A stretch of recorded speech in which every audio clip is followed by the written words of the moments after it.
The year was 1962, a time when the world was grappling with the Cold War's unrelenting tension. Amidst the paranoia and power plays, one of the most enigmatic KGB defections occurred. The defection of Yuri Nosenko, a high-ranking Soviet intelligence officer. His revelations not only shook the foundations of the CIA, but also added a dark layer of mystery to one of history's most infamous assassinations, the killing of President John F. Kennedy. Yuri Nosenko was no ordinary defector. A lieutenant colonel in the KGB, he walked into the hands of the CIA offering an enticing proposition: critical intelligence on Soviet operations, and an explanation of the KGB's knowledge of Lee Harvey Oswald, the man accused of assassinating Kennedy. Oswald had lived in the Soviet Union for over 2 years before returning to the United States. Why had the Soviets allowed him to leave? What had they known about him? According to Nosenko, the KGB had closely monitored Oswald during his time in the Soviet Union but had deemed him a mentally unstable, unremarkable figure. They rejected him as an operative and had no involvement in Kennedy's assassination.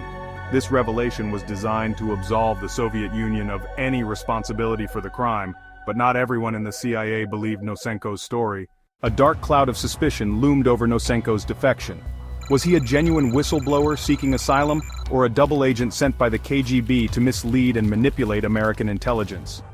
The CIA's counterintelligence chief, James Jesus Angleton, was particularly skeptical. Angleton believed in a labyrinthine world of deception, where nothing was as it seemed. To him, Nosenko's story reeked of Soviet disinformation. The CIA subjected Nosenko to brutal interrogations, hoping to uncover the truth. For years he was held in solitary confinement under harsh conditions, with interrogators relentlessly probing his story for inconsistencies. The stakes were immense. If Nosenko was lying, it meant the KGB might have orchestrated one of the greatest political assassinations in modern history, or at the very least, knew more than they admitted. But Nosenko never broke. His account remained consistent, though it left many questions unanswered.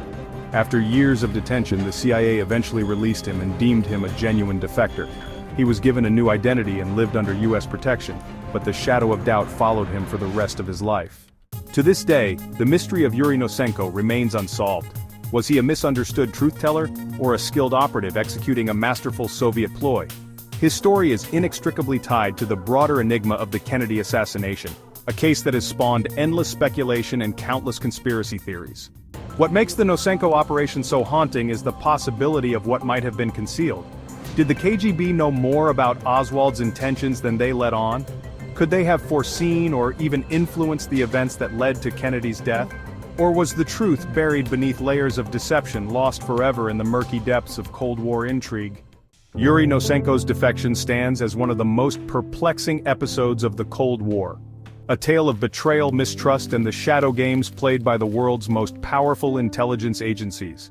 It reminds us that in the world of espionage, the line between truth and lies is often impossible to discern, leaving us to grapple with questions that may never be answered.